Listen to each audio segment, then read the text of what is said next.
It's the most wonderful time of the year.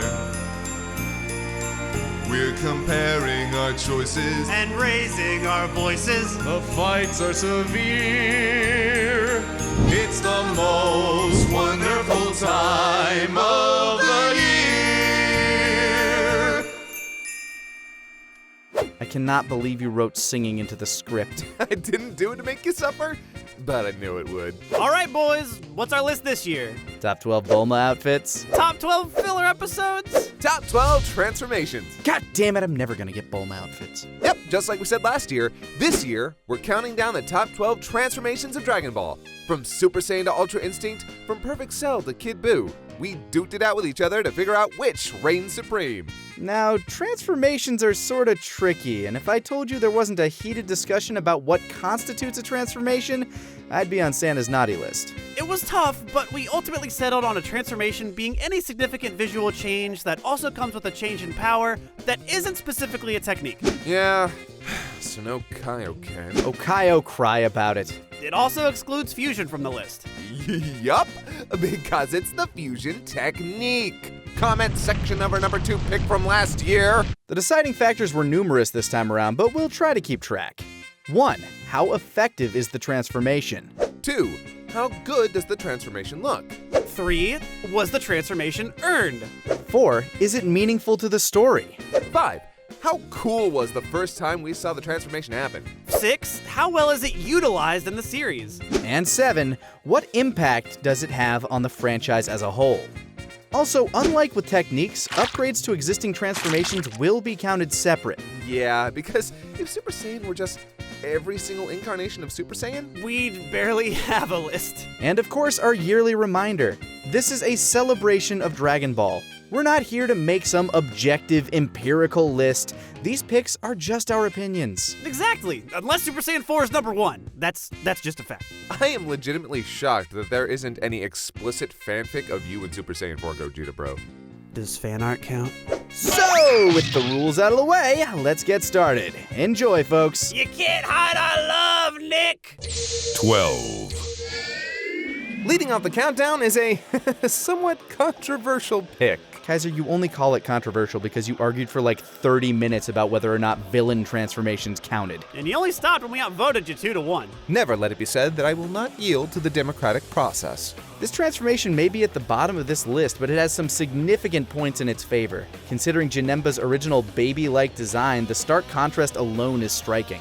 But combine that with a truly delightful, devilish design, new abilities, and a badass sword, Janemba's final form is a trip. A trip straight to hell! As far as the design goes, it's easy to see at first glance what he takes from his inspiration, Buu.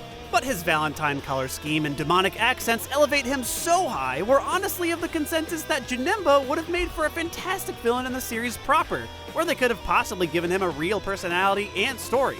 But just like we mentioned before in previous DBCembers, looking cool and having cool abilities ain't enough. While this transformation does make him several times more threatening and badass, it does very little to give him any more character. And while there's an impetus for this transformation, it's neither earned nor meaningful. It's just a way to make the villain stronger. These types of transformations work best when there's a significant catalyst. A power-up for the sake of it isn't all that compelling or exciting. At least in comparison to, say, Cell's transformations, where he literally had to hunt down the androids in order to advance. Or even Frieza's. That at least had the benefit of build-up and contributed significant dramatic weight. This is actually one of the bigger issues that kept a lot of the other transformations low and off the list altogether. Transformations that have little narrative build-up or meaning cheapen drama, and are especially detrimental to characters in a story where the progression of strength generally ties directly into the characters, their motivations, and their development. Though it is often more acceptable, and sometimes even dramatically effective, for villains to have the ability to transform just for the sake of it, because it increases the risk and sense of despair. Oftentimes, these things were earned off-screen beforehand, so when they're used in the story, it's just a villain putting to use an ability they'd already acquired. But that does make it generally less interesting than a transformation that plays directly into the story. So while it may not be a net negative, it's still not a point in favor of our wannabe Buu. Wannabe? But at the very least, it's fascinating to see Janemba's design and concept become so prolific. He's managed to become a staple of many Dragon Ball games, where Shin Budokai even made him a primary antagonist. Ultimately, though, that's his character more than it is the transformation itself. So he finds himself down here at number 12. Hey, fun fact about Janemba? Early leaks show that he was supposed to be white and purple. Yeah, they definitely made the right choice, changing these to the pinks, reds, and purples we're familiar with. I do love seeing the concept, though. My favorites are Cell's concept art from Daisenchu 4.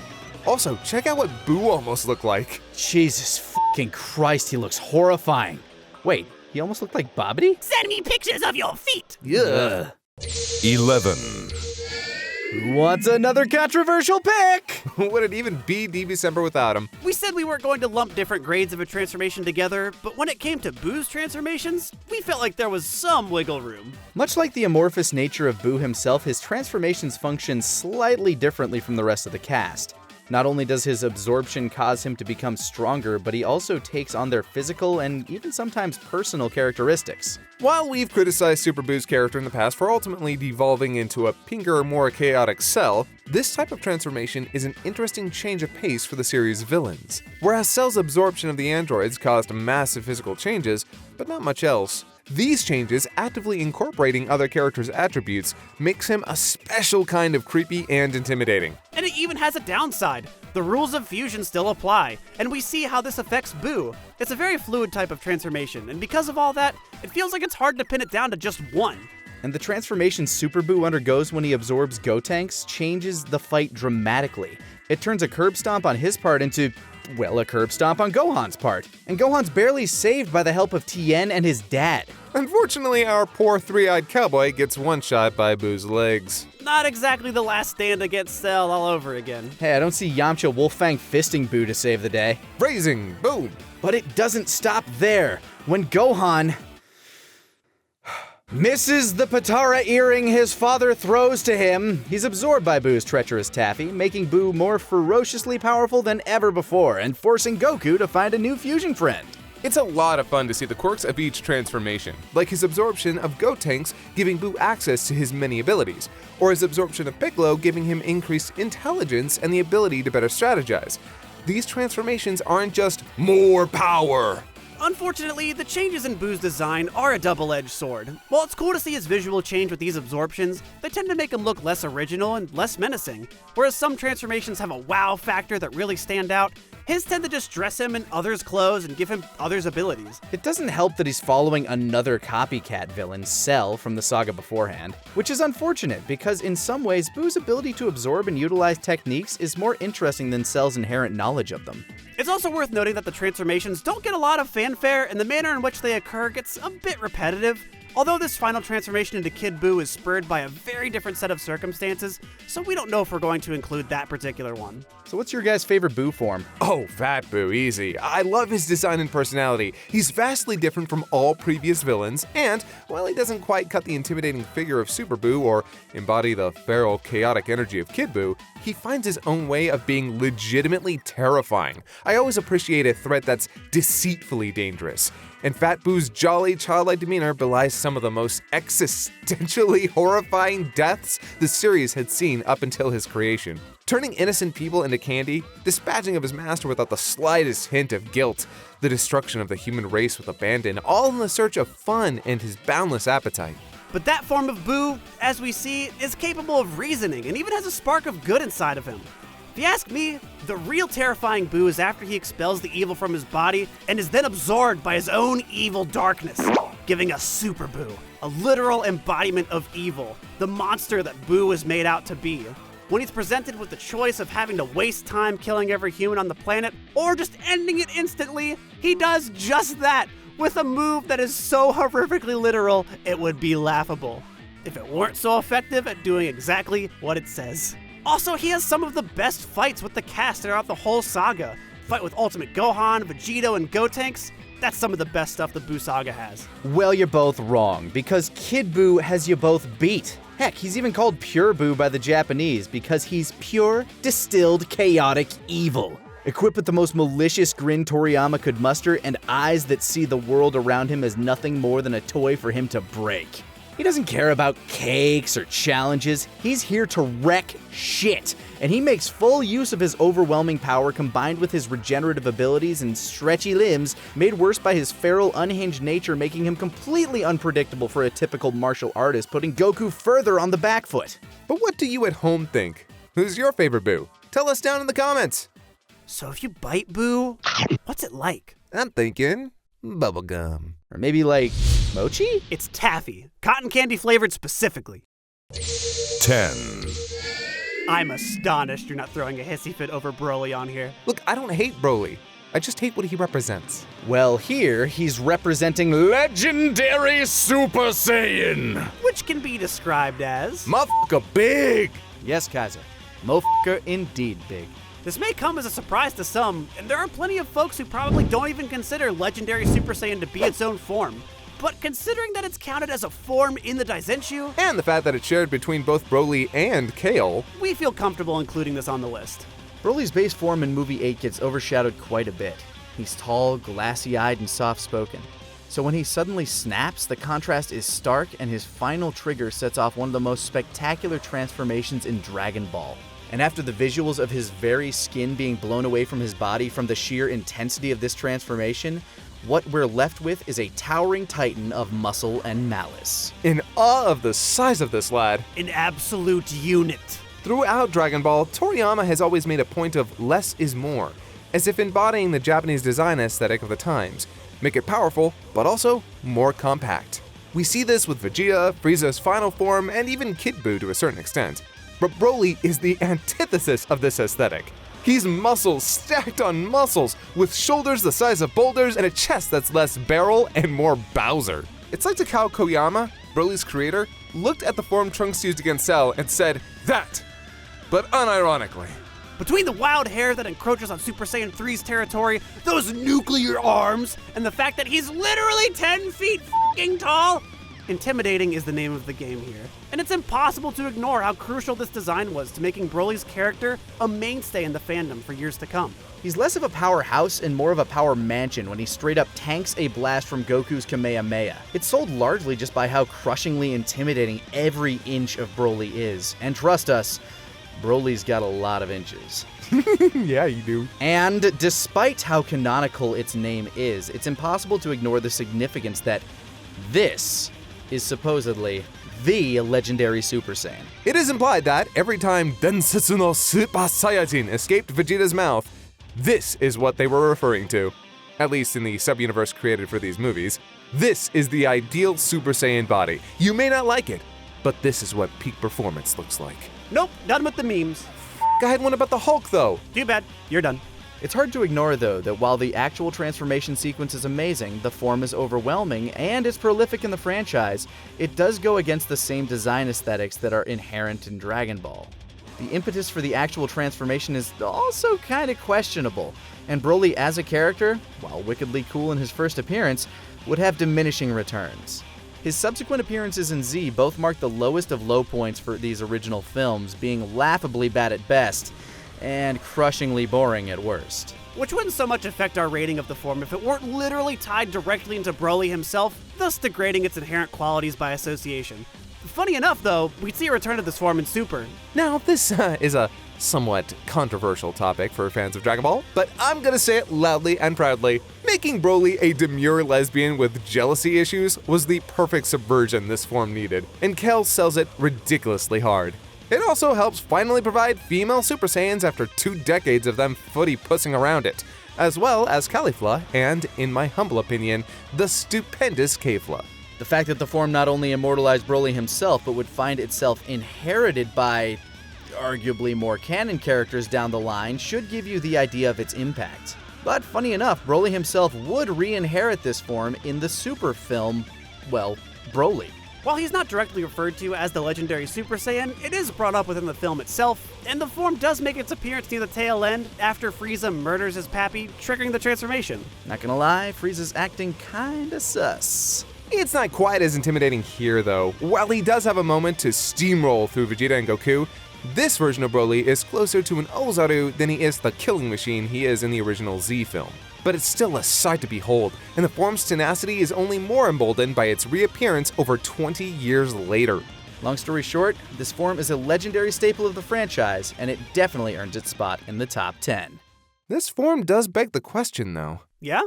Dear men, what is preventing you from looking like this? No, fuck you, shut up! Ah! 9, Apes don't have tails! Whoa! Sorry, crap, it's just... The dub calls this great ape, and while that's a fine name on paper, this isn't an ape. It's got a tail. This is, well... Monkey! And it ranked above the legendary Super Saiyan and Boo? I mean, Janemba I can accept, but... Look, when it comes to transformations in Dragon Ball, this is literally the great granddaddy of them all. The common ancestor, if you will. Again, not an ape. Kaiser, I love you. Shut the f*** up. Fair. When you're talking about transformations, it's impossible not to bring up the Ozaru, especially considering how pivotal it was in the first few arcs of Dragon Ball, and the significance it has, tying it back to Saiyuki or Journey to the West. It's also a transformation with a set of specific guidelines to trigger via the tail and a full moon, and it's played a huge part all the way through the franchise.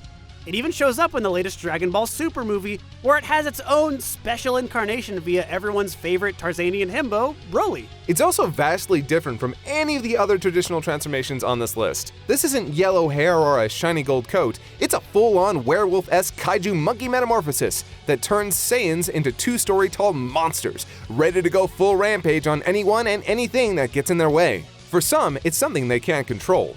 But for others, like Vegeta, Bardock and his gang in the TV special, and Baby in GT, they're dramatically more dangerous, able to hone the incredible power-up provided by the form, as well as their phenomenal size to great effect. I'll admit while its usage in Dragon Ball, and later with Gohan, made it seem like more of a nuisance than a power-up, Vegeta breaking it out against the team on Earth elevated an already exceptional Dragon Ball fight to the next level. He's an unstoppable force of power, speed, and enhanced hearing that makes him even harder to take down. A man that took a Kaioken x3 Kamehameha directly to the face. And somehow, despite the form being obviously designed with Toriyama's cheeky, kid-friendly style in mind, Vegeta manages to make the form look uniquely, terrifyingly his own, and his brutal assault on Goku is legitimately hard to watch. And Gohan whipping it out in the final moments of the fight, barely able to pull from the brink of losing himself to focus his rage and strength on Vegeta, is a terrific moment. It turns the tables so hard on the Prince of All Saiyans, it forces him to steal Krillin's technique in order to escape without getting totally demolished. It's truly unfortunate we wouldn't see this transformation again until GT. Where they break out the Golden Ozaru. I gotta admit, I actually like the Golden Ozaru more. Something about it with the red eyes and golden fur, it helps sell it as something truly momentous and sets it apart from monkey but big like with the normal form. Of course, Baby is a top-rate villain in theory, C-rate villain in practice, and that comes into play with this form unfortunately. The fight against Super Saiyan 4 Goku ends up being a bit disappointing all things considered. Of course, as Dragon Ball progressed, martial arts became the focus, and it's a bit difficult to have beautifully choreographed fisticuffs with an opponent the size of a Gundam. People even generally agree that the segment of Goku vs. Piccolo in the 23rd World Tournament, while unique, was also a breakaway from the action audiences had gotten used to. And while Vegeta managed to make it work, largely because of how it tied into Goku's ancestry, and the inclusion of multiple opponents, there's a reason that we evolved away from this form until GT. It is worth bringing up that while it didn't make the list, Broly's Wrath state in Super does kind of modernize the form in a fascinating way. By harnessing the power of the Ozaru but refraining from the actual transformation, it gives Broly the power to step up against Super Saiyan God, which actually is something very similar to Super Saiyan 4, only not as good. I won't lie, you guys, Broly's Wrath State is one of the cooler forms in the series, and while it doesn't make the list, I'm glad we gave it an honorable mention here, as it does tie directly into the Ozaru form, and the way the movie used it really emphasizes Broly's feral nature. Honestly, if the anime does continue, I hope that's something that's explored a little more. Utilizing old techniques and forms in new ways is always exciting and helps emphasize the idea of growth and, well, transformation all the more effectively. You know, and they're not slapping a number or a color at the end of it or a super at the front of it. Hey, since we're talking about Ozaru, either of you guys also sad that Toriyama got rid of the Saiyan's tails as the story went on? I know it was a weakness for them, but it did help accent them as not human, and Goku's tail was part of his character for so long that its absence actually served to make his character look and feel less unique. Dude, right? Imagine Super Saiyan Goku, golden tail and all, as he stares defiantly at Frieza, and all the crazy ways he could have used it in battle as an adult, against Tenshinhan, Piccolo, And Chi-Chi. Bruh. The fight against Chi-Chi. Good lord, man, that thing is covered in fur. and the video is now demonetized. Good night, everybody! 8. This form should have been called Saiyan God. Ooh, Lenny up in here with the room temperature takes. I mean, I'm right though. Super Saiyan God Super Saiyan, or Super Saiyan Blue, is literally the Super Saiyan version of this form. If Toriyama had just planned it out, Toriyama planning things. he'd have made Super Saiyan God just Saiyan God. So we wouldn't have two of the dumbest names for Super Saiyan in the entire franchise. Super full power Saiyan 4 limit breaker included. Yes! Yes, actually! Also, what? This form made its debut in 2013, a whole 18 years after the previously final Dragon Ball Z film, Wrath of the Dragon. A huge selling point for the film and the first new form since GT, God had a lot to live up to, and while there's still some contention in the fandom over not only its design, but its very concept, it made a hell of an impact on the fandom when the film dropped. There are two significant aspects about God that separate it from the forms before it. The first being its visuals. Unlike previous Super Saiyan transformations, the shape of Goku's hair stays closer to his base form. However, it takes on a red magenta color, as do his eyes, and his entire frame becomes more slender. The design of his eyes also changed to include both an iris and a pupil, and his expression remains notably soft. The whole form has this gentle feel to it, as if this godly power he's adopted is on a completely different level from the strength he'd acquired as a mere mortal. And that godly power is the second aspect that sets this form apart. For better and for worse. This divine ki Goku acquires is done so through ritual, helping Goku achieve literal godhood with the help of his family and friends. This is a huge step for Goku, beyond the realm of mortals, but it's undeniable that this power-up, while many things, is not earned. Which undermines a lot of what Dragon Ball represents: progress through work, victory through perseverance, and that classic fighting spirit. And while the series at the point was absolutely no stranger to shortcuts to power-ups, this one was questionable enough to leave even Goku unsatisfied with the development. Luckily, Goku struggles with maintaining that power, and while he would ultimately come to master it, it would be due to his combat prowess honed over many years. It's not quite as earned as other transformations, but it does sting a little less that it, and subsequently Blue, become forms for him to harness and master. And then there's Vegeta. Oh, Yeah. Do they ever explain how he acquires God? no. Or Blue? We never see either of them actually acquire Blue. Did Blue even make the list? Yeah, God's a fascinating form with a distinct visual style and abilities that separate it from other Super Saiyan transformations, but the lack of effort to acquire it, as well as the way it essentially fades into the background until the Tournament of Power, definitely detracts from its significance. Also, that aura is fugly. I understand they wanted to separate the godly forms from the normal forms, but Christ alive, in my humble and obviously subjective opinion, Super Broly is the only piece of Dragon Ball media that has managed to make God's aura not look like Super Saiyan butt. That being said, in terms of visual style, it does jive with Toriyama's aesthetic of less is more. Hell, Tadayoshi Yamamuro originally drew rough drafts of the form, which had Goku more buff and adorned with a cape, but then Toriyama literally told him he was wrong, and we ultimately ended up with what we have now. A sleek, unique-looking transformation for Goku that highlights his gentle, yet powerful nature. Also, Goku looks cute as heck, gosh damn it. And even Vegeta still rocks the style phenomenally in Broly, marking his anime debut. I personally love his look in the manga. It slims him down more significantly, and the way that his gloves and boots are slightly too big for him actually works really well. It's sad that we had to wait until the movie to see this in motion. So Rosé is essentially Black's version of Blue, right? Do you think he could have gone God? He must have, right? Yikes, now I'm imagining Super Saiyan God Goku Black with those eyes. Kawaii in the streets, subarashi in the sheets. 7. He has no pubes! Christ, Kaiser, don't just start with that. I'm sorry, but the moment he goes Super Saiyan 3, he goes full Brazilian, and it all goes to those luscious locks.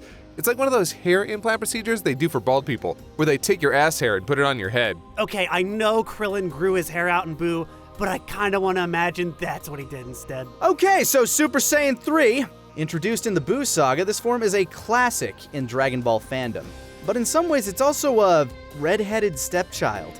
While the two number forms before it were built up over the course of months, even years in the manga, this particular form had no such lead-in. In fact, part of the grandiose entrance is just how much of a surprise it was. It's the first time Goku's met Buu, and at first, you wonder if there's anything Goku can do to keep him at bay. But when he starts to introduce his different forms, it becomes apparent that the rule of 3 is coming into play, and when he starts to power up a third time, the whole world is in for a shock.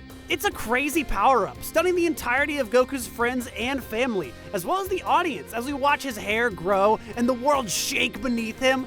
And once he's done screaming like man-possessed and his eyebrows have checked out, we're left with one of the most striking, wild-looking forms on the list. Of course, a lot of people out there find this form to be patently ridiculous, and yeah, we get it. The caveman face and bleach jaw Raditz combination is maybe an odd choice. But there's something about the silhouette it cuts, that look in Goku's eyes, and the untamed nature of those spikes. It's just so unique, distinct from its predecessors. There's also the nature of the form that sets it apart from the others. While it's undeniably an upgrade in power, the form burns through ki at an increased rate, giving it a marked downside to help balance it out. Something that, frankly, more transformations in the series could stand to have, to help give them more variety. And yeah, a weakness in the form does count as a positive. Anything that makes a form more unique and interesting is a point in favor in our book. But if you're asking me, while Goku definitely wears it well, the character who truly makes his form their own is Gotenks. Something about this tiny little muscle child sporting hair longer than his own body makes him stand out more than his base or Super Saiyan forms ever did. It's so prolific, it became the sole rep for the form in fighters, with the exception of Super Saiyan Goku's level 3. The initial transformation scene from Goku has also become a classic in the franchise. And for a lot of American fans, the dub score does have a lot to do with it. And I'll be honest, it's pretty f***ing good. That being said, though, it doesn't come close to touching the other form's initial transformations, built up to over time and with more emotional weight. Yeah, the franchise doesn't seem keen to show this form all that much love, and part of that probably comes down to the lack of emotional significance it has. Though it does have some fantastic showings in both movies 12 and 13, where it's frankly looking its best. Watching it come back in Battle of Gods and Super was a treat, but out of the OG manga Super Saiyan transformations, this one seems to be the runt of the litter. Which is funny considering it easily has the most visual impact and power. Unless you count GT. Don't worry, folks. We'll get there. Glam Metal Super Saiyan may not get a ton of time to shine or love from the audience, and its introduction may even honestly be a detriment to the Buu arc's overall story, but I'll be gosh damned if I don't have a special hairy place in my heart for it, bald brows and all. The way it flows behind Goku when he moves, that fierce expression it gives him on his face, and how it truly elevates Gotenks' design, giving him a chance to stand out in a big way in comparison to the other fusions. Funny enough, it's a form of Super Saiyan that canonically only 2 characters ever achieve. It wasn't until the games came out that we saw Vegeta, Broly, Trunks, Gohan, and even Nappa, Bardock, and Raditz achieve this form. My god, that is so much hair. Hey, remember when Toriyama mixed this up with Super Saiyan 2? Oh yeah, when he came back to work on Battle of Gods. Man straight up made Super Saiyan 2 so visually similar to Super Saiyan, he done forgot it was its own form. Long story short, Super Saiyan 3 is a contentious entry. But it's also one that's lasted throughout the history of the franchise. And while its appearance in the canon proper is lacking in comparison to its peers, it's important to recognize that it still remains a favorite amongst many, many fans. Super Saiyan 3 Nappa should have had a bigger beard, like a full mountain man, right? Oh, definitely. The cowards. Make him look like an Aryan biker thug who would literally die if he missed a day at the gym. The fact that his beard fills out when he turns Super Saiyan 3 raises some concerning questions. What if he didn't have any facial hair? Where would his hair have grown then? Nick, don't ask gross questions you already know the gross answers to. 6. This countdown, we've talked a lot about less is more, an aesthetic choice that Toriyama often utilizes to great effect. Part of this harkens back to his primary career as a gag manga artist. Simple, fun, and charming are what he lives for, both in his writing and in his designs. And this may be one of the greatest examples of his minimalistic approach in the entire list. After Frieza's initial 3 incarnations, it's insane how much Toriyama pares him down in his final form. Form 2 had him more than double in size, and Form 3 turned him into a bootleg xenomorph. But here, all of the excess has been stripped away, and we're left with the form of Frieza most of the audience is accustomed to this day. Borrowing heavily from the little gray men of American pop sci-fi, this sleek design could actually garner a chuckle or two at first, at least for the uninitiated. Between that bulbous head, those funky feet, and the lizard tail behind him, he wouldn't initially invoke a sense of menace for new readers or watchers. But at this point in the series, Toriyama had masterfully instilled an understanding in his audience. Big things come in small packages. Like Goku against King Piccolo and Vegeta against Goku, Toriyama had taught his audience that size doesn't matter. And in this moment, this figure is a terrifying one to behold. No horns, no fangs, just a sleek, demure design, with eyes that cut like diamonds and a palpable bloodlust. And while the actual transformation sequence itself is generally lackluster, the debut of this form comes with the death of our resident white mage. It's really funny for Vegeta of all people to try to step up to Frieza here too. It's a mighty matchup of tiny terrors, but while Frieza may not have a foot on Vegeta, he's definitely outside his weight class. And this final form, with a power level that at this point is too ridiculous for them to even say in the series, breaks Vegeta in half like a pair of chopsticks. This coming out party for Frieza's final form sends a pretty stark message to our hapless crew. One of the greatest things about this form is how truly and intentionally alien it looks, while still maintaining a general human shape. It lets Frieza stand apart from the heroes, even Piccolo, while allowing him to still effectively engage in hand-to-hand combat. It's actually great to see his tail come more into use with this form as well. And it's obvious that Toriyama was happy to lose his more complicated features, allowing for some fascinating and fluid-looking choreography. My personal favorite feature are his eyes. They're mostly carried over from his first form, but here they're at their cruelest, lined with malice, with blood-red irises. This is Frieza at his most dangerous, and it definitely shows. It's also become iconic in anime parodies, references, and the community as a whole. Wait, so is 100% full power a different form? That's a good question. I don't think it's a transformation, so I'm gonna say no. Yeah, 100% is just the form in full swing, which actually doesn't look fantastic. The bulging muscles here only serve to make that sleek design look ridiculous and undermine what made it work in the first place. Although narratively, it actually works well to communicate just how outclassed Frieza ultimately is, as his futile attempt to gain the upper hand against Goku falls short. Heck, he would even mock it later on in Super after introducing his golden form. Which, spoilers, does not make the list. Which I call bullshit. When he breaks it out at Baba's place, oh, you can't tell me your gooses didn't bump. But yeah, the 100% full power stuff actually hurts the form overall, even if it works narratively. But that's fine. A good majority of this form's existence excludes that variation, even when he comes back as a cyborg. Which, by the way, might actually be my favorite Frieza design. I'm sad Toriyama never featured his love for mechanical art more prominently in Dragon Ball. Though I guess that was more to his and the animator's benefit. Man has a crazy eye for detail. Honestly, there's not too much more to say about this particular form, which, if you think about it, is pretty appropriate. Because, as we said, less is, well, you know. 5. Kaiser? Lanny? Yeah, y'all here? Oh, just me? Perfect! You made a mistake giving me a whole video. It's the year 2000. On the TV, there's a show called Dragon Ball Z, and this crazy monkey man alien Goku just became the legendary Super Saiyan. At this point, DBZ was cemented in my psyche, and everything I did and learned was through a lens of super-powered martial arts action. Kid Kieran was certain he was a Super Saiyan and got into fights all the time with his neighbor. We had to tell our parents we hurt ourselves falling out of trees because you only get stronger by getting closer to death, don't you know? Needless to say, Kid Kieran was obsessed with Dragon Ball and was looking for anything he could get, sneaking in the comics in my 4th grade class only for my teacher to tell me that the farmer shooting Raditz was too violent, so I scribbled the entire panel out with Sharpie just so I could read whatever panels survived the censorship. So my neighbor, who I trained with, and we gave each other Zenkai boosts, he had a brother who had access to the internet, this magical thing that I didn't know anything about, and he was able to get backups of PlayStation games and play them on the PlayStation. So he brings me over and shows me a game in Sharpie on this little blank CD called Dragon Ball Final Bout. I'm losing my mind. What's a Dragon Ball Final Bout? I know we've seen Dragon Ball Z, but there's a video game? There's a video game on PlayStation? Okay, sure, let's give it a shot. So we pop that bad boy in,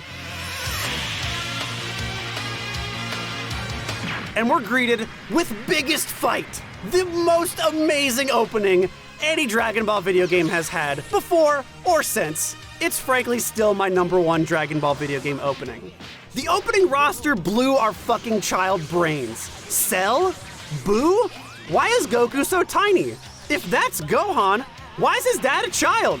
Say what you will about the gameplay, and believe me, there's a lot to be said about the gameplay, but we still loved it. And the music kicks ass throughout this entire game. Biggest fight, Hikari no willpower, and one more that I'm gonna get to. So we're losing our minds, and his brother comes downstairs and says, hey, you want the cheat codes? Oh, and there's no sweeter words to any child than those 2 words right there. Cheat codes?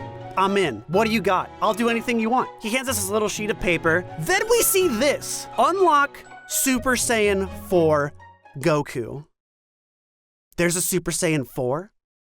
There's a Super Saiyan 2? We lose our minds at this point. We're scrambling to put all the codes in. I still remember what it is. You want to get Super Saiyan 4 Goku? Triangle, triangle, triangle, triangle, triangle, triangle, triangle, triangle. Square, square, square, square, square, square, square, square, square. Start! And then you hit that intro screen, and holy shit! What is that? What is this? Look how, what is he doing? Look how he moves! He doesn't give a shit! He's the most baddest of ass bosses! He doesn't even lift his arm to blast you! He's just like, I only need my pinky to defeat you. His theme song? Hero of heroes, This is one of my favorite iterations of Super Saiyan 4 Goku. He just stuck in a bad game. It's not his fault. So not only did we see that early on, but I also had a friend who would print off pictures that she would search on the internet for us because we didn't have an internet connection. And she would print out these photos and be like, oh, here's this tiny little postage stamp-sized picture of Super Saiyan 4 Gogeta. We're losing our minds. Who's that guy with the red hair? He looks like kind of like the Super Saiyan 4 Goku, but he's got red hair. That's what, Gogeta? What's a Gogeta? So needless to say, Super Saiyan 4 had a long time to percolate in my mind, years before GT. And yeah, GT isn't great, but I think people write it off so easily nowadays. It has a lot of great ideas that are just executed really poorly. But when they're done well,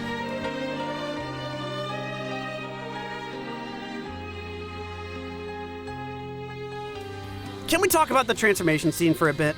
There's so much going on here. With the earth in the background and the new Don Don piano melody, and then it all collapses into this perfect primal rage that Super Saiyan 4 embodies. It just feels right. It brings Saiyans back to their roots as crazy monkey men that shoot lasers and punch people. It's a metamorphosis that encompasses the entire conceit of Saiyan iconography. To me, Super Saiyan 4 is this legend that surpassed everything I thought it was. It still feels larger than life and distant, probably due to how little we actually see it in GT. It only gets like 4 appearances total. It's more rare than fusion. How crazy is that? It really means something when it happens. I can't get over its design either. Speaking of, let's go into some behind the scenes action for a bit. I know this is a holdup for some people. Toriyama didn't design it, so who cares? Now, okay, come on, man. First off, editorial influence is all over the series. It's never a one-man show, and I hate people glorifying him like he's some god. No, the man who did design Super Saiyan 4 was Katsuyoshi Nakatsuru, the animation lead for episodes 44 to 120. The entire Frieza saga. He reprised that position for the Bardock special and the Lord Slug movie. He had a huge part in the design of Bardock, who eventually became the most canon of canons with his appearance in the manga. Super Saiyan 4 isn't some intern project. It's a profound labor of love, and Nakatsuru says as much in the interview in Golden Warrior. Thank you, Kanzenshu, for all your translations, by the way. There were a lot of varied opinions about that design. It was my idea to make the body red. When the producers told me to draw Super Saiyan 4, I went, strained laughter. Personally, I felt that since they had gone so far as to use stuff like fusion and merging in the original story, did we really have to continue any further? It was an incredible assignment. Goku's transformations are an important part of the program, and so I agonized over what would be best to do. Now I know what you're saying out there. Let's get another one really quick. The design sucks. I'm sorry, Jimmy, but that little TF hybrid you got on your test isn't gonna cut it here. That answer is simply false. The only more iconic Super Saiyan is the first one. Not the stupid blue one, I guess, but you know I'm right. There's simply nothing like it. When it comes to embodying the conceit of ascended alien monkey man, nothing accomplishes that visually like Super Saiyan 4. And no, I will not starping on the monkey thing, because that's what Goku is! He's a fucking monkey man! What the sexiest shag carpeting I've ever seen! The thought behind the hairstyle was to take it in a different direction than Super Saiyan 3 and make it wild. I made the fur red because it pretty much just seemed strong. I mean, you ain't gotta fix what ain't broken, right? Right from the planning stage images, the idea had been to bring together Ozaru Goku and Super Saiyan Goku.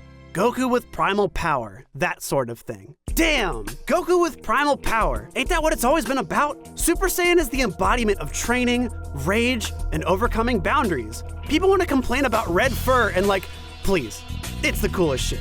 Don't even act like you don't want to rub your hands all up. But Kieran, can we please talk about the pants? Okay, fine. I wanted to put the pants off for as long as I could, but you know what? We're here, so let's talk about the pants. Point number 1, why does Goku get pants? Deflected. Why does Gogeta get a vest? Where does Gogeta's clothes come from? Are you asking these questions about it? It's fucking magic. Are you happy now? 2. Why are they gross-ass yellow? The 90s. Number 3. Why does Goku grow up? So they can fix the worst mistake in the series. Number 4. Where does the fur come from? Where does the hair from Super Saiyan 3 come from? Why do you gotta act like this to Super Saiyan 4, but you give everything else these passes? I still ain't over no eyebrows on Super Saiyan 3. That shit's ugly. This though, this is some style. Did you know that Toriyama actually did draw Super Saiyan 4 in the back of a DVD release of GT? It was a big deal for Nakatsuru though. I was deeply moved that Sensei would be gracious enough to draw an anime-only character. I thought to myself, I'm such a happy fan. Laughs. Who are you to take that joy from him?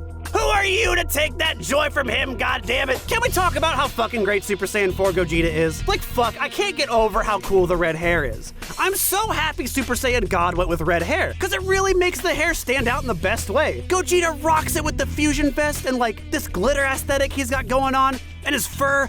God, I just want to fuck it. Super Saiyan 4 Gogeta in Budokai 3 is frankly more hype than everything in Fighters or anything ever made since then, so, you know. Really, any game he shows up in, he's always amazing. Did you know Super Saiyan 4 has the most results for Xenoverse mods? People love it. For over a decade, the top of the power scale was Super Saiyan 4. For video games, that translates to game-breaking, over-the-top insanity that's guaranteed to be hype as hell. Look, I get if you don't like it, but you can't deny that it's the best form aside from original Super Saiyan to really capture what makes a Saiyan interesting. When you combine a Super Saiyan with the heritage of a Saiyan, the Great Ape form, you get Super Saiyan 4. And yes, it has its problems. Yes, I think they fixed it with Xeno Goku and Heroes. That's probably the best looking Super Saiyan 4 form. But every character gets a Super Saiyan 4 form in Heroes. It's consistently a fan pleaser. People love it. They grew up with it being the top of Dragon Ball's power level for decades. And I think it has such a power because, like I said, it does show up rarely, it embodies the iconography so well, and it carries with it a strength and a presence that the other forms haven't had since Gohan's Super Saiyan 2, or Goku's original Super Saiyan transformation. And the transformation sequence where you see everything collapsing, Goku screaming, looking at Earth, and Pan trying to coax him back into some form of humanity, that embodies what Super Saiyan 4 is to me. Yes, Goku has the rage of Super Saiyan, but this is taking all the rage of Super Saiyan energy and condensing it into what I feel like is the peak form of Super Saiyan. This is what peak performance looks like. You might not like it, but it's true.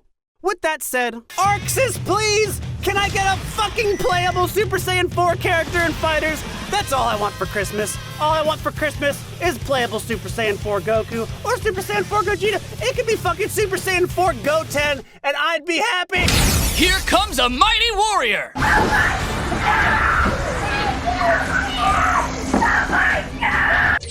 4.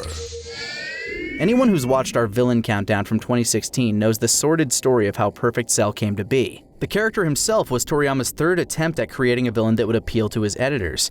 But it wouldn't be until Cell's third form that Yu Kondo-sensei gave the thumbs up. And frankly, while we may have a special place in our hearts for the terrifying killer cicada that is Cell's first form, and a place in our colons for his big lip second form, we can definitely agree with Kondo that this is optimal. The build-up to this form all on its own is insane. While most villain transformations at this point had been part of their repertoire to be whipped out and implemented as necessary, Cell's transformation requires a power source. Specifically, his two siblings, androids 17 and 18. And while the ability to suck up people like so many Capri Suns for power was already terrifyingly effective, it's when his gaping tail hole gobbles up his kin that his true strength becomes apparent. And while his first transformation is rather underwhelming, his second snack turns him into an unstoppable monster. The hunt for Android 18 on the part of Semi-Perfect Cell is actually pretty intense. After Tenshin Han allows them to escape, he starts wiping out islands in hopes of finding them. But the truly compelling and honestly unsettling series of events happens when Vegeta decides to roll the dice and let Cell have his way. His descent on Android 18 is some of the most menacing we've seen Cell in this entire arc. And despite Trunks and Krillin's best efforts, they find themselves unable to stop him in time, and the true horror begins. The anime definitely goes all out here. The entire world can feel the sheer power of this metamorphosis, and the visuals really help to sell this as an unholy rebirth. When the dust finally settles, things get hauntingly calm, and in the middle of everyone stands Cell in his final, perfect form. His face is now markedly more attractive, his colors have become more uniform, his form is more slender, his tail is retracted, and his wings have returned, hanging behind him like a cape. While seemingly understated at first glance, it's important to note just how flashier this design is than many of the other villains in the series so far. Combining black, green, and purple with hints of yellow and gray, his colors are generally subdued, but his wings and accents all over him, from his spots to his crown, give him a lot of character, calling back to both his previous forms while making them more refined and streamlined.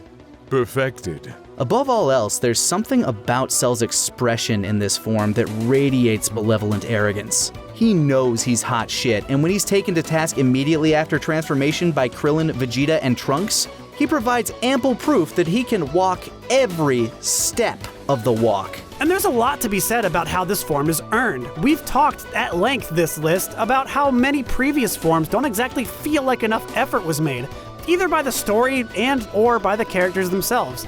Here, however, the narrative is literally centered around Cell's tireless ambitions and the struggle he goes through to finally achieve his perfection. And when he comes out to the other side as this towering, uncomfortably handsome Bugman, you're left to wonder just how out of their depth our heroes have suddenly been plunged. Spoilers. Very. But while there's a lot of praise to give, there are some qualities that generally hold it back for some of the audience. While his insectoid features do serve to make him stand out effectively against the rest of Goku's rogues gallery, it's hard to see exactly how they communicate the idea of Cell being a perfect life form. Oh, come on, Kaiser, we're Hunter x Hunter fans. Togashi whole hog ripped up, homaged Perfect Cell with the King and the Chimera Antarch. Although there he's a product of nature, while Cell is supposed to be a lab-grown combination of DNA acquired from the main cast. Where the bug parts come from, nobody knows. It's also worth noting that Perfect Cell is one of the few characters whose concept art was officially released. It's fascinating to look at all the different interpretations Toriyama had before they finally settled on this form. Oh, I'm kind of in love with this one. It's like imperfect mixed with perfect.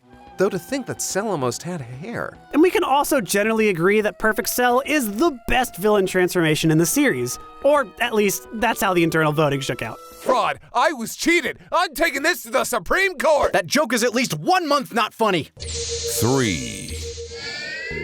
In the original manga canon of Dragon Ball, at least in Japan, the designation of Z was never used.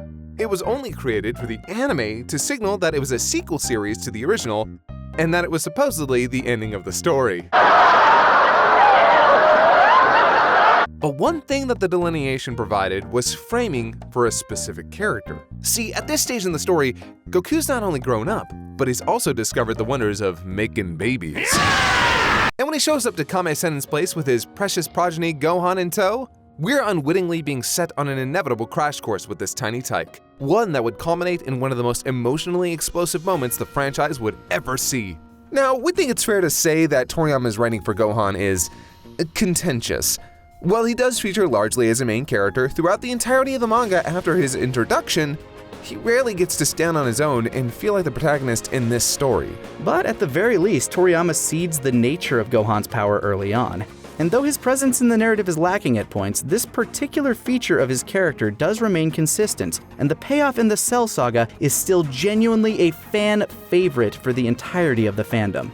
From his attack on Raditz and his reaction to Piccolo's death by Nappa, to his assault on Frieza at the apparent death of Krillin, we see that his explosive temper is quite literal. His powers are tied to his emotions, and at times of great stress and anger, his output is enough to genuinely eclipse the seasoned fighters around him. There's something big in this small package, and throughout the series, we see glimpses at it.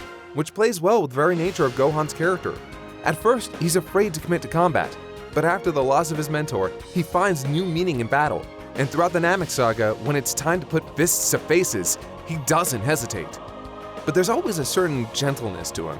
He's a fighter, but he's not like his father. He fights to defend himself and others more than anything. So when he's brought to the hyperbolic time chamber, or room of spirit and time, if that's your speed, he's willing to take up the task of training with his father in order to help combat Cell should Vegeta and Trunks find themselves unable to take on the job. But when they come out to find that Vegeta had screwed the pooch into oblivion, Gohan believes it's his father who will save the day. You know, because he's Goku. He is the hero guy. But in the lead up to the Cell games, Goku doesn't hesitate to tell everyone, no, I'm not strong enough to defeat Cell. And his comfort in telling him that gets the audience guessing. So when Goku finally concedes to Cell and tags in Gohan, now it all makes sense. This is what it's been building up to. If it seems like we're spending too much time on the preamble, it's because Super Saiyan 2 is, in some ways, a more thematically and narratively important transformation than the original Super Saiyan. This isn't some vague legend that Gohan fulfills, but the consummation of his growth until this point. It's literally a breakthrough for him, and the moment itself is a doozy. It's almost uncharacteristic how Gohan is afraid to commit to this fight, given his time on Namek before this and all the training he'd undergone with Goku. But truth be told, there's an undeniable darkness to this transformation. Gohan is a child, and he's been thrown into a death match where his own father is literally banking on Cell making Gohan so angry he'll snap.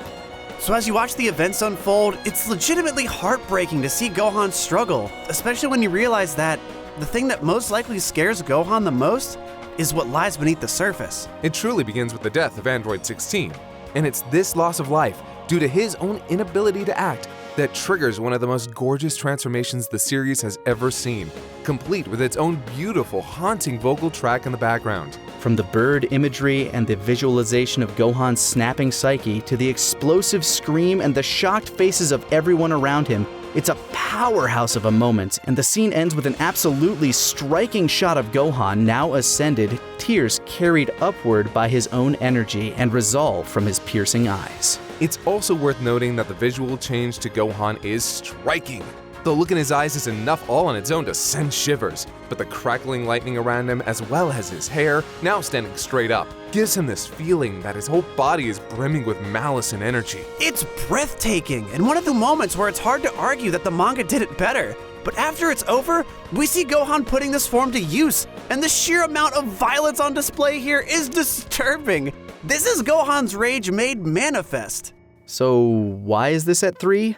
Well, it's because for everyone who ain't Gohan, it's just Super Saiyan with lightning and different bangs. Yeah, so while Super Saiyan 2 is an amazing transformation, the only character who it ever really benefits, both visually and narratively, is Gohan. Every other character who attains the form shows zero difference in the way they act, and the visual differences are so subtle that Toriyama literally forgot this form existed. Yeah, he ain't f***ing kidding either. Like we said, when Toriyama came back to work on Battle of Gods, he thought Super Saiyan 3 was Super Saiyan 2. And while that is hilarious, and trust me, if there's anyone who's familiar with fans remembering things better than the creators, it's us. It is damning evidence on the behalf of this form. you'll never see anyone unsure of whether or not a character was using Super Saiyan 3 or God or Blue, but if you watch the fight of Majin Vegeta versus Goku, it'd be nearly impossible to tell either of them are Super Saiyan 2 without the lightning bolts, especially on Vegeta's behalf. And it's just a power-up to a previous form, with no drawbacks or anything else that makes it particularly special.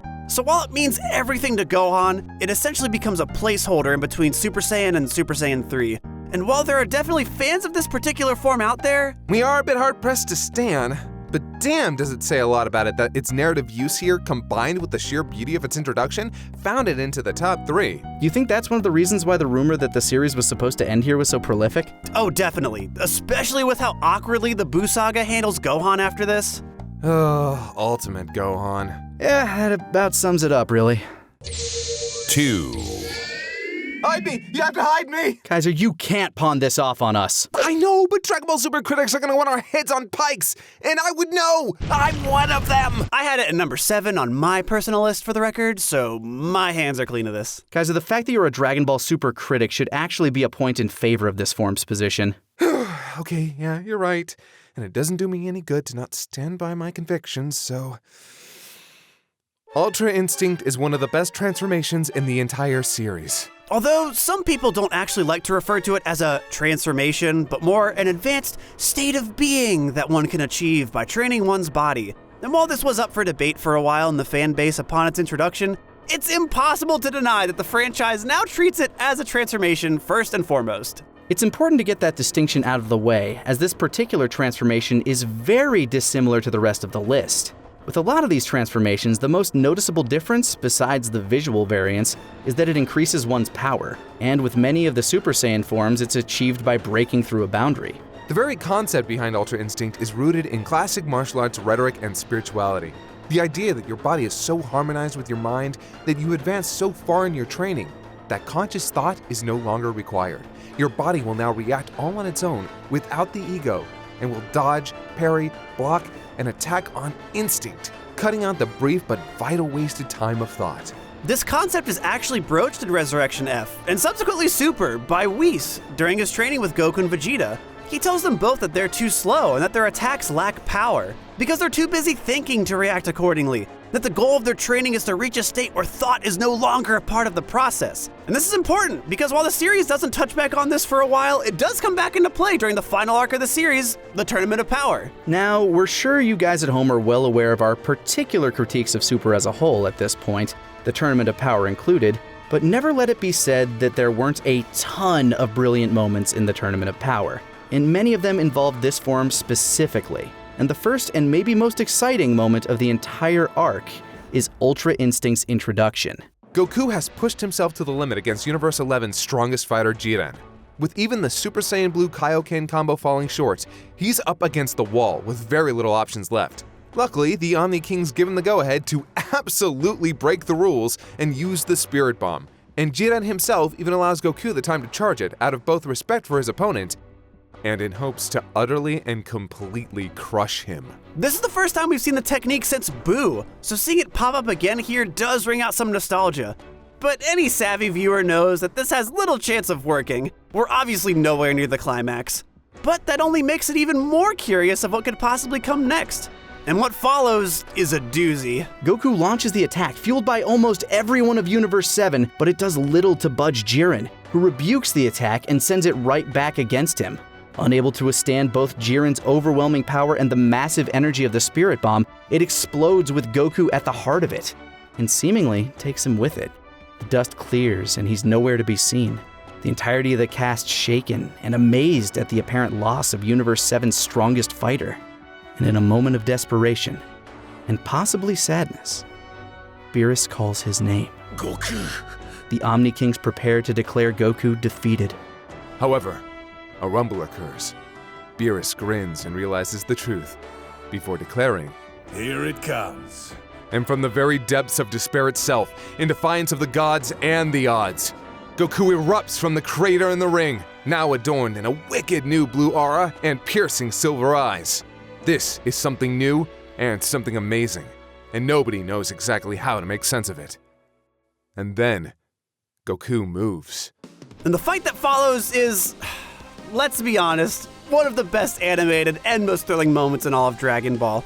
Accompanied by one of the hypest songs in the franchise, we see Goku move and react in ways we've never seen before. It's really important to note how good the animation during this sequence is, because the very nature of his movements necessitate fluidity and superb character acting. And it is glorious. He finds himself focused only on Jiren, dismissing both Top and Dispo.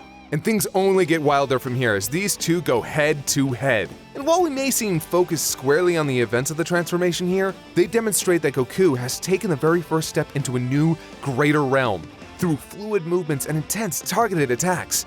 No fight or form in the series has felt quite like this. But this is where we need to point out a complicated aspect of the transformation. It's not finished. While Ultra Instinct Sign and plain Ultra Instinct are named separately, there's a lot of debate as to whether or not they're two different forms. Ultra Instinct Sign is really just unmastered Ultra Instinct, a halfway point more than its own specific form. So in our own personal perspective, who gives a crap? We'll have them both in here. It's our list, we're gonna do what we want. We should also note the visuals of this particular stage. While a vast majority of Goku's transformations necessitate a change in hair color, Sign keeps his hair black, but changes his eyes and gives him this unique, particle-laden aura. While we're not particularly huge fans of the composited aura of God, this aura actually works wonderfully, selling the mysterious and fierce nature of this new form. We'd see this particular incarnation pop up approximately 2 times more throughout the rest of the arc, once against Kefla, and again against Jiren. Side note, its use against Kefla is one of the best finishes in the entirety of Dragon Ball. Don't at us. But unfortunately, this lack of mastery of the technique has a significant drawback. While his ability to dodge and react has been bolstered significantly, his offensive abilities are still lacking, and each time he breaks into Saiyan, he's left having to compensate for that weakness, until he's finally up against Jiren in what seems to be their final battle. And while he manages to eke his way closer and closer, it ultimately puts him on the losing end against the giant gray wall before him. But finally, when pushed to the absolute limit, and with literally no ground left to stand on, Goku breaks through, shrouded in light, and attacks Jiren with blistering, blinding speed. The gods, in reverence, stand side by side in the seats, and they all acknowledge that Goku has finally achieved Ultra Instinct. And it's a little disappointing. No, but seriously, not a total disappointment. The pursuing fight is nothing but pure, unadulterated Sakuga. But there are a couple of glaring problems. Silver, or white depending on the shot, hair on Goku is a mixed bag. It doesn't quite match his aesthetic, and it honestly just left us missing the black hair. It also makes this form feel more in line with other transformations, which honestly only serves to take away from how unique it actually is. Also, this is one of the worst auras in the entire series. Not because it's altogether ugly looking, although frankly in many shots it looks flat out awful, but in how it covers up so much of the brilliant work on the part of the animators. All this gorgeous Sakuga is going to waste because the post-effects guys went too ham in Adobe After Effects. Especially once Jiren whips out his full power and we're stuck with two ugly auras obscuring the action. But ignoring all of that, once the battle starts, it feels like the animators and writers are genuinely struggling to convey the spirit of the form. While the fight is utterly intense and, as we've reiterated several times, drop-dead dazzling, it feels like they wanted to focus on the Ultra and less on the Instinct. And the reason that's such a point of contention regarding this form is that otherwise, Ultra Instinct is incredibly groundbreaking in that it's one of the only forms Goku acquires that's not about making him more powerful. It's about reaching a state of enlightenment, a goal for all martial artists, where the body is elevated beyond the self. It's intimate and mysterious, but most of all, it's something not inherent to his biology. This isn't Super Saiyan. This isn't a transformation through absorption.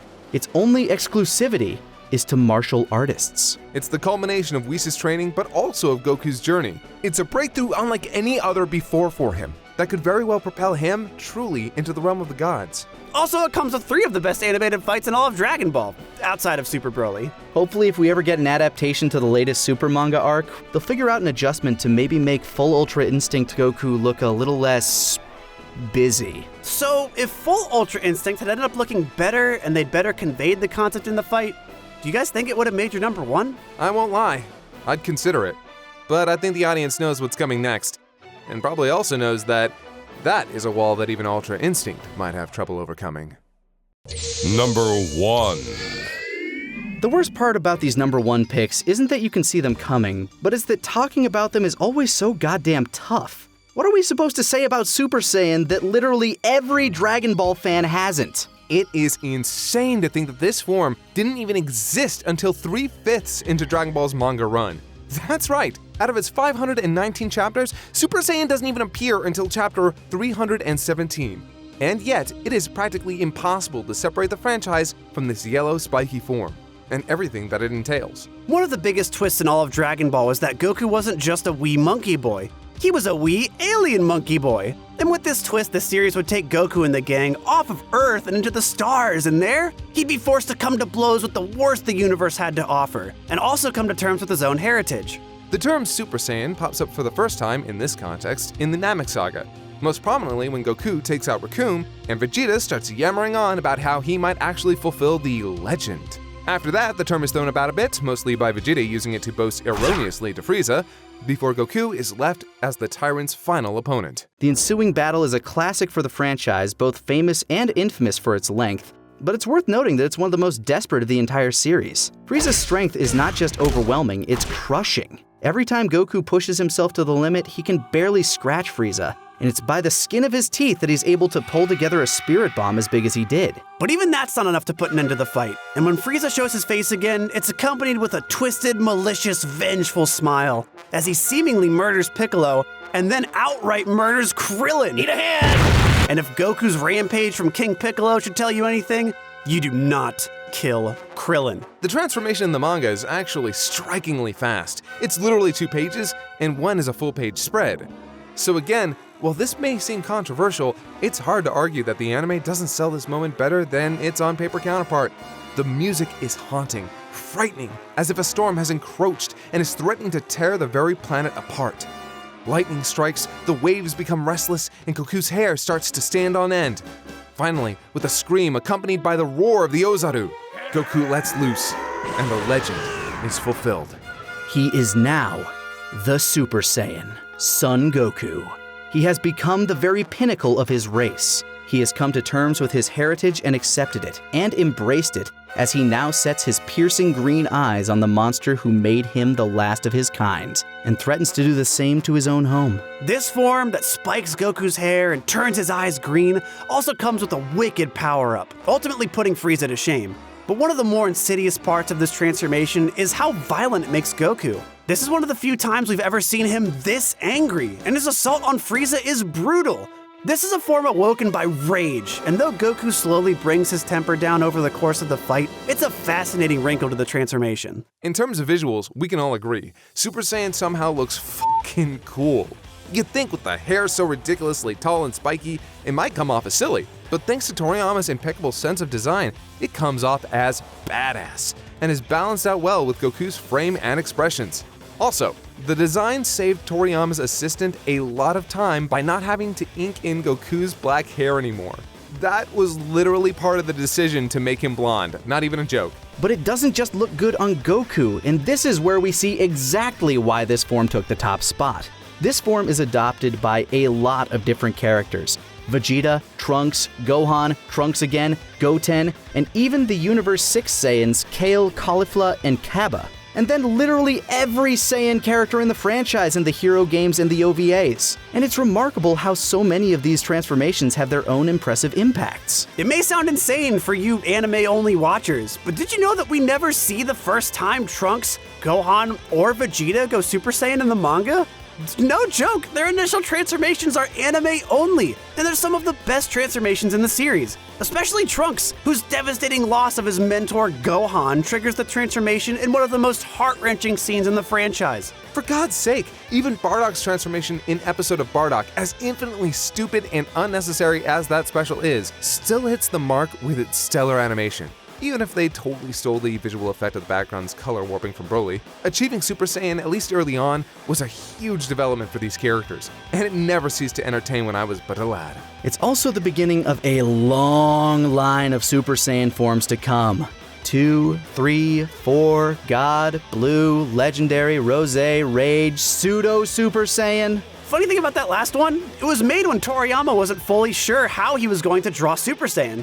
So that's why his hair ended up black in the film, but not in the manga. Toei just went with black, making for a lot of confused but still excited kids. Point being, you wouldn't have like half the forms on this list without this, the father of them all. Unfortunately, as the series went on, its significance is greatly deflated when children are stumbling into it while playing in their backyard. And while part of that is definitely on purpose, both for the sake of comedy and to help emphasize how far the cast has come from that particular form, for some, it cheapens those earned dramatic moments. But man, when you talk about Super Saiyan becoming ubiquitous, you can easily look outside of the series itself to see how the form has shaped the landscape of anime, video games, and even Western-centric media. When we said it's practically impossible not to associate Dragon Ball with Super Saiyan, we meant it. Its effect on pop culture cannot be denied, nor can a majority of the official artwork from the series. Some of these look straight up like album covers. Z-Fighter's about to drop the hottest album of 1993. Yep, Super Saiyan is everywhere, and that's probably not going to change for a long time. And funny enough, part of that just comes back to Toriyama's most valuable design aesthetic. Less is more. He didn't have to go crazy with the transformation. All he did was stick Goku's hair up and make him blonde and give him green eyes, and wham, bam, domo arigato, ma'am. You've got one of the most famous transformations in anime. And with that, I think we're wrapped on 2020. Oh God, can we please be wrapped on 2020? This year's been the longest lifetime of my life. At least we got through it together, and we got to cap the year off by celebrating the things we love with the people we love. Yeah, the audience. Nah, he meant the ad revenue. What did I say? I was talking about you two assholes! Aw, we love you too, lady. Tons, bro. It's always a blast getting to make these with you both. But still, you're both right. Thanks to all you good boys, girls, and all those in between at home for tuning in. Hell yeah. What'd you think of the countdown? Any picks you agree with? Disagree with? What transformations were you hoping to see but didn't quite make the cut? Give us your feedback in the comments or scrolls attached to well-aimed arrows. Until then, have a Merry Christmas. A happy holidays! And a Happy New Year. And thanks again for joining us for another DBCember.